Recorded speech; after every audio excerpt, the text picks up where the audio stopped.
How to know when enough is enough. I'm specifically talking about money here. And as we round out 2024, which is when I'm recording this, and I look ahead to 2025, which I imagine many of you are, I think that's a question that's really timely. How much is enough? And when you think about it in the terms of money, I would encourage you to think about money, not in terms of how much you make or how much you want to keep, but it's more of what do you want to do with the money that you have?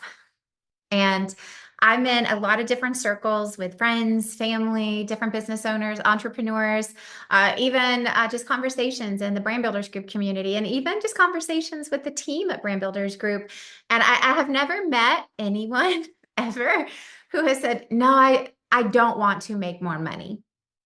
Now, they may admit, I don't need more money, but I have never actually heard anyone say, no, I don't want to make more money.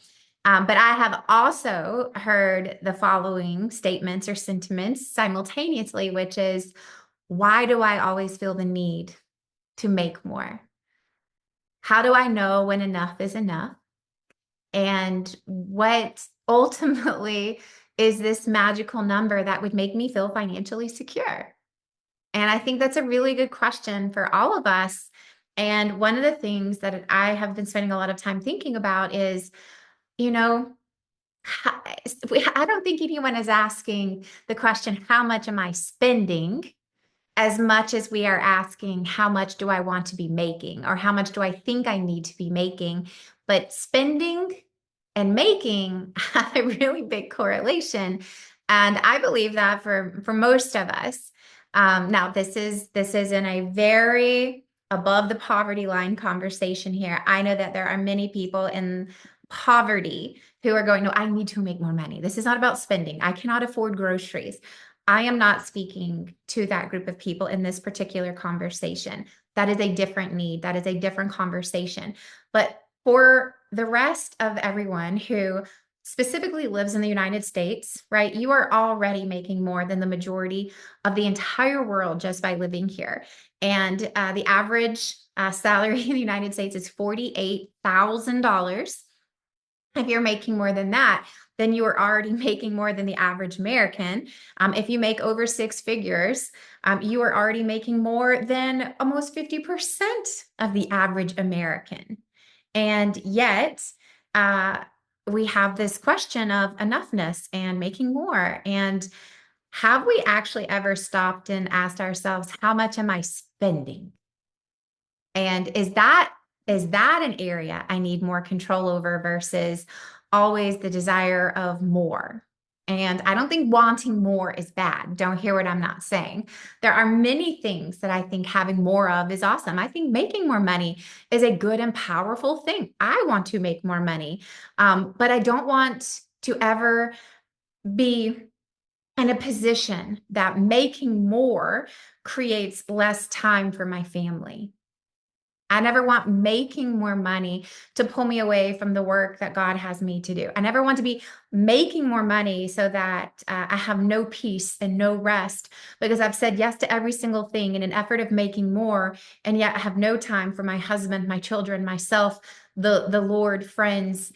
I think there's exchanges here that we make, and sometimes I think the question should be is, am I spending too much? Versus how do I make more? And this is not a conversation for everyone. It's for a very specific person and a very specific season who is asking themselves, when is enough enough? And perhaps what you have is already enough. And it's not about making more, but it could be about spending less. And it may not even be about spending less. It may just be more about spiritual contentness. It's being content and at peace with what you have and what you're making. Because my husband often says this, peace is the new profit. More money isn't going to necessarily fix the problems that we have. More money often creates more problems, right? Biggie Small said it best, more money, more problems. And often the more that we make, the more that we just naturally spend. There's a natural lifestyle acclimation that occurs unintentionally and most of the time unaware, where we naturally make more. And so we naturally spend more, thus always creating this desire, this intentional thought that we need to make more. And that's not necessarily true. It's the byproduct of our spending went up. And regardless of how much you make percentage wise, it never feels like you have any left over. And a part of this is in conjunction with the end of the year, the beginning of the year, and a recent conversation that we had on the podcast with the Budget Besties, who have a financial podcast for women. You can listen to it wherever you listen to your podcasts. But it was a really great conversation about awareness. About it's not often I need to make more conversation. It's often, do you even know where you're spending? And are you overspending, which creates this discontentment to make you think you need to make more? And is it really a spending conversation versus a money conversation? And a lot of that comes down to this B word, right, called a budget. It's like, do you actually subscribe to living on a budget, where there is a designated pile of money that you have for the necessities of your life, i.e. the bills that you have? Then do you set aside the amounts for spending or savings or whatever it may be? But those are intentional decisions of going, I can be content with whatever I have in any situation. And it's not always a chase for more. Again, not saying that more is bad. It's just at what cost? It's just at what cost?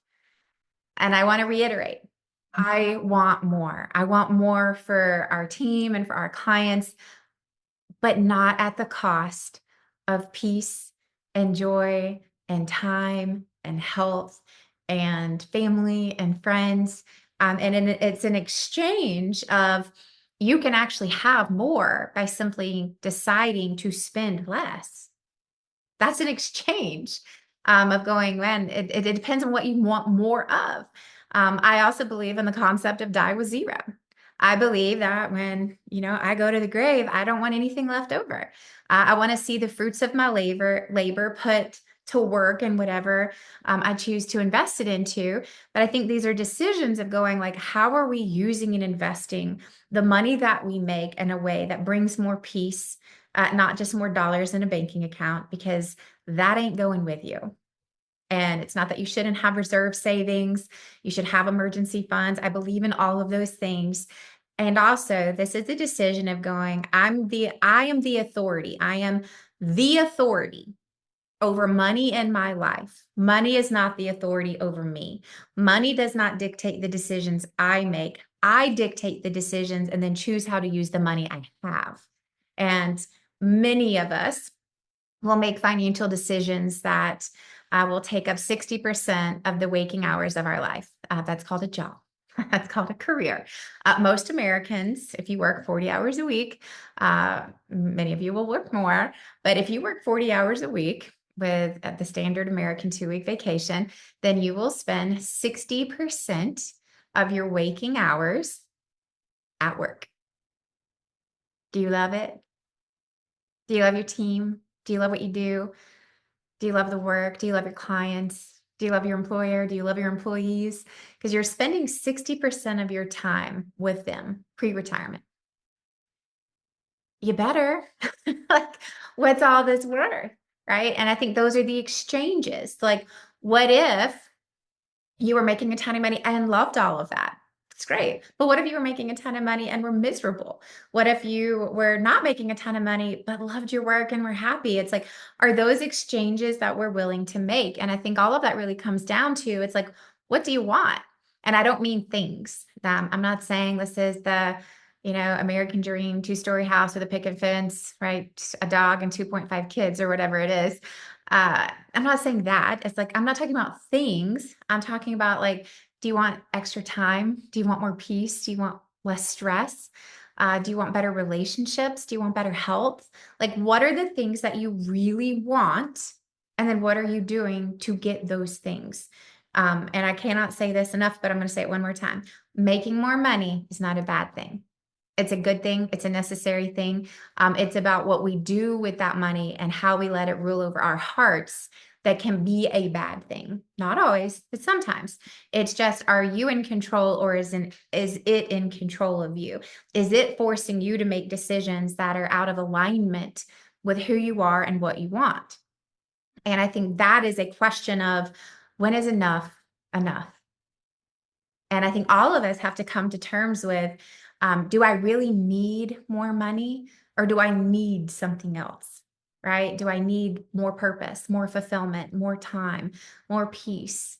And can I get that without stretching and forcing this money conversation by simply choosing to potentially spend less? So, when is enough enough?